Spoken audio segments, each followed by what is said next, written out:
ये तो आपको पता चल ही गया होगा, मतलब इतने टाइम से चैनल पर वीडियोस को देखते हुए, कि जिंदगी में किसी भी चीज को सीरियसली ले सकते हैं लेकिन जॉन सीना की इंस्टाग्राम की पोस्ट को नहीं। तो चलो उस सीरीज में एक और नई चीज ऐड कर देते हैं, जहां पे जॉन सीना ने ये जो आर ग्लास होता है इसकी फोटो डाली हुई है। और इसका मतलब इसका मतलब आपको पता ही है कि टाइम आने वाला है, टाइम बीत रहा है, टाइम आ रहा है उस चीज के लिए। ये सब इसका सेंस अब, क्योंकि अभी रिसेंट में क्या बात चली थी जॉन सीना के, क्योंकि उन्होंने अभी जो इंटरव्यू में बोला कि भाई मेरे शायद कुछ ही दिन बचे हैं और मैं डब्ल्यूडब्ल्यूई में इस तरीके से जाना चाहता हूँ, ऐसे रिटायर होना चाहता हूँ, वो सारी उन्होंने बातें बोली थी। कल वाली वीडियो में आपको बताया था, तो शायद उसी के रेफरेंस में ये चीज पोस्ट की गई है। लेकिन अगर इसको डब्ल्यूडब्ल्यूई से लिंक करें तो कैरन क्रॉस ये टिकटॉक वाली चीज का बहुत यूज करते हैं, और बहुत टाइम पहले मुझे याद भी आया, पता नहीं कहीं तो मैंने बताया है कि डब्ल्यूडब्ल्यूई जॉन सीना और कैरन क्रॉस की फ्यूड करवा सकती है। तो इन दोनों में से इसमें से कोई एक बात का मतलब है, बट अगर सीरियसली ले नहीं सकते तो बस गैसेस ही करते हैं। फिर क्या हो सकता है इसका मतलब। Okay, hello chatters, my name is Rohit and you are watching Wrestle Chatter. Welcome है गाइस आपका वॉइस ऑफ रेसलिंग के एक और नए एपिसोड में। और आज मुझे शुरुआत करनी पड़ेगी एक ऐसी चीज से जो कि मेरे को लग नहीं रहा था, लेकिन अब ये बोलनी पड़ेगी, और वो है सेथ रॉलिंस की सिचुएशन। ये मैंने आपको बताया था कि जिंदर महल के साथ जो उनका मैच हुआ था, किसी ने कल एक वीडियो में कमेंट किया था कि भाई ने अपने जिंदर महल के बोलने के स्टाइल को चेंज कर दिया। जिंदर महल ही बोलता था, महाल बुलवाना शुरू कर दिया। अब मेरा दोनों ही चलेगा मूड के हिसाब से।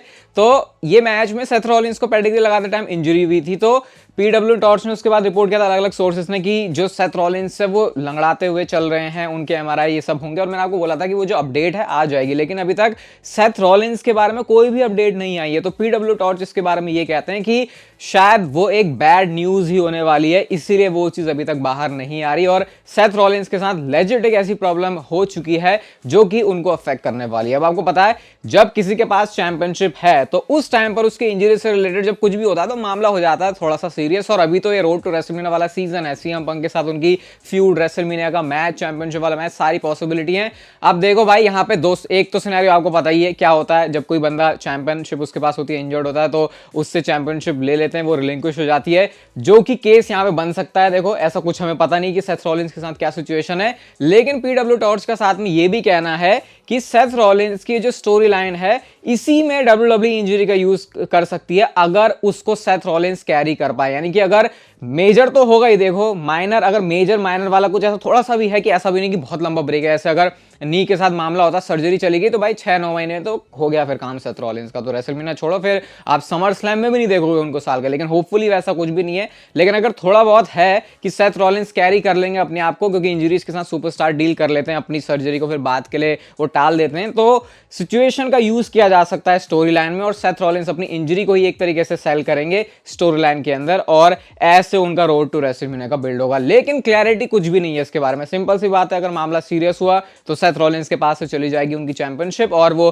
कंपीट भी नहीं करेंगे। और अगर उनके साथ मामला सीरियस नहीं है तो फिर वो जो है नॉर्मली वैसे ही चलेंगे, स्टोरी लाइन के अंदर उसका यूज होगा। तो अभी इसके बारे में कुछ नहीं पता, देखो जब पता चलेगा तो शेयर करूंगा। लेकिन उन्होंने ये जरूर बोला, वेड केलर है उनका नेम, कि उनको ऐसा लगता है कि जो भी चीज आने वाली है वो एक बैड न्यूज होगी। देखो मेरा इसके ऊपर कोई ओपिनियन नहीं है, मेरे को तो नहीं लग रहा था सीरियस है मामला, लेकिन अब डर्ट शीट्स की तरफ से आ रहा है तो फिर इसको कहीं ना कहीं मानना तो पड़ेगा ही। अब इसके बारे में धीरे धीरे अगर कुछ पता चलेगा तो वो मैं आपके साथ शेयर करूंगा। लेकिन मैं ये तो नहीं चाहूंगा कि चैंपियनशिप रिलिंक्विश हो, क्योंकि चैंपियनशिप रिलिंक्विश हुई तो उसका सिंपल सा मतलब है कि सेथ रॉलिंस अब कंपीट नहीं करने वाले और उनका रेसलमेनिया भी मिस होगा। और सीएम पंक वाला मैच भाई ये तो बन ही इसलिए रहा था कि सीएम पंक आएंगे, सेथ रॉलिंस के साथ रेसलमेनिया में मैच करेंगे, तो ये सारे प्लान चौपट हो जाता है इंजरी की वजह से, इसलिए सबसे बेकार लगती है ये। बट होपफुली अच्छी चीज मिले। अगर बुरी भी है सेथ रॉलिंस के बारे में कोई चीज, तो वो इतनी ना हो कि चैंपियनशिप रिलिंक्विश या फिर उनको रेसलमेनिया मिस करना पड़ जाए। हम चलते हैं अपनी अगली स्टोरी की तरफ। और बेली ने रिसेंटली एसआई के साथ एक इंटरव्यू किया, और यहां पर तो बड़ी खतरनाक वाली बातें बोल दी उन्होंने। साशा बैंक्स मर्सिडीज मोने, जो कि कंपनी में भी नहीं है अभी,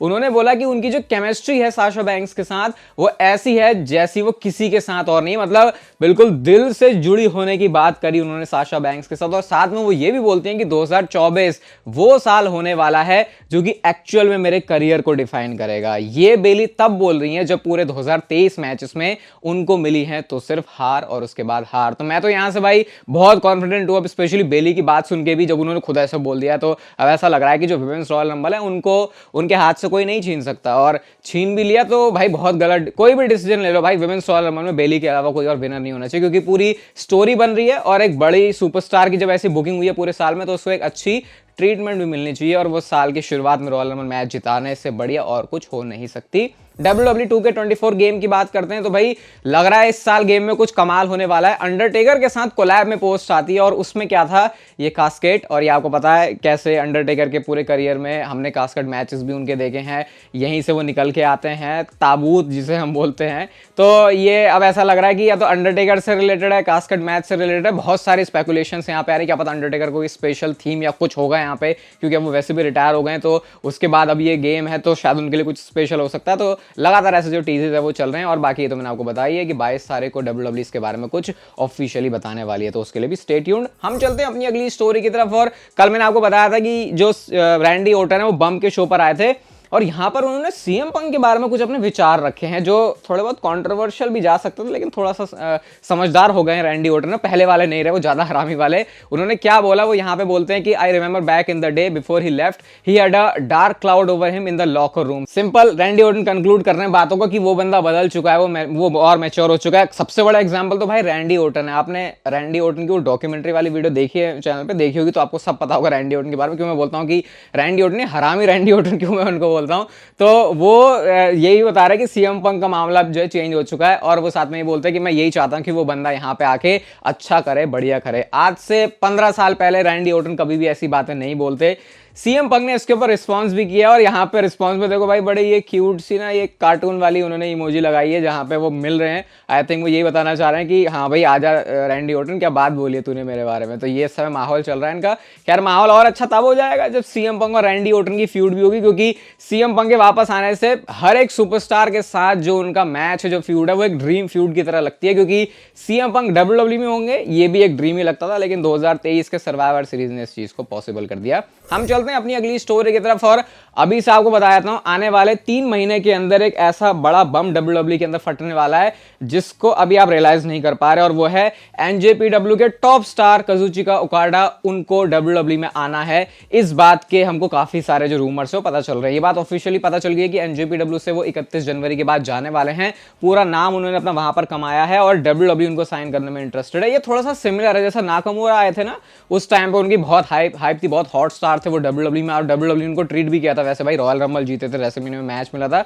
हाँ उसके बाद मामला उनके लिए गाड़ी डीरेल होने वाली सिचुएशन हो गई, लेकिन काजुचिका ओकाडा के साथ भी यही सिमिलर चीज हो सकती है। और WWE में अगर वो आ रहे हैं तो उनको WWE एक बहुत बड़ी डील की तरफ देखने वाले, क्योंकि जो जापान में रेसलिंग होती है ना वो बिल्कुल रेसलिंग ऐसी होती है उनका रिलीजन जैसा। जैसे WWE तो बिजनेस वाइज ज्यादा देखते हैं, लेकिन वहां पे थोड़ा सा मामला जो है अलग होता है। वो अगर आप मैच आपने देखे होंगे, अब मैंने शेयर किया है वैसे कई बार, तो आपको आइडिया लगा होगा। तो इनके आने से और एक ड्रीम मैच की पॉसिबिलिटी खुल जाती है। तो ये आपको एडवांस में मैं सारी चीजें बता रहा हूँ। हम चलते हैं अपनी अगली स्टोरी की तरफ और कल होने वाला है स्मैकडाउन का एडिशन, और कल तो कॉन्ट्रैक्ट साइनिंग भी होगी जब ये सारे लोग मिलकर Roman Reigns, LA Knight, AJ Styles और रैंडी ऑर्टन होंगे। तो कल रोमन रेंस भी शो पर होंगे। चलो अभी से आपको पता, कॉन्ट्रैक्ट साइनिंग है तो पता ही होगा। और बाकी हाँ, कॉन्ट्रैक्ट साइनिंग तो एक बहाना है, बाकी असली मकसद सुपरस्टार्स को लड़वाना है। तो रोमन रेंस ने ट्वीट किया जहां पर वो लिखते हैं, doesn't matter who they throw at me, I am the greatest of all time. यानी उन्होंने कल के स्मैकडाउन को इस तरीके से हाइप किया है। पॉल हेमन हमारे कलाकार आदमी ने भी इसके ऊपर कुछ रिएक्शन दिया। वो क्या रिएक्ट करते हैं, लिखते हैं,